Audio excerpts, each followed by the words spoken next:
Algebra মানে শুধু সংখ্যা নয়, ইমোশনও মিশে আছে। অ্যালজেব্রা শিখলে সব সমস্যার সমাধান, প্রেমেরও।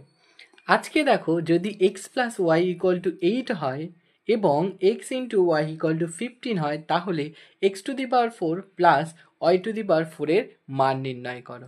এখানে আছে এক্স, দুটো সংখ্যা এক্স অ্যান্ড ওয়াই, তাদের যোগফলও 8 আর গুণফল 15। আমরা কি করব, এই গুণফল যেটা আছে সেটাকে দুটো ফ্যাক্টরে যদি ব্রেক করি, 15 মানে কি করতে পারি আমরা, 5 ইন্টু 3 করা যেতে পারে। দেখো, 5 আর 3তে যদি ব্রেক করি, তাদের যোগ করলেও আমাদের 8 চলে আসছে। তাহলে আমাদের এক্স আর ওয়াই এর দুটো পসিবিলিটি কি, আইদার এক্স হতে 5 হতে পারে অর 3 হতে পারে। আমাদের এখানে চেয়েছে x to the power 4 plus y to the power 4। তাহলে আমাদের এখানকে ভ্যালু কি হবে, x to the power 4 plus y to the power 4 এর ভ্যালু হবে 5 টু দি পাওয়ার 4 প্লাস 3 টু দি পাওয়ার 4। এটা 5 টু দি পাওয়ার 4 করলে হচ্ছে কি 625, প্লাস 3 টু দি পাওয়ার 4 করলে হচ্ছে 81। এদের যোগ করলে আমরা কত পেয়ে যাচ্ছি, 706। তাহলে আমাদের আনসার কি হচ্ছে, 706।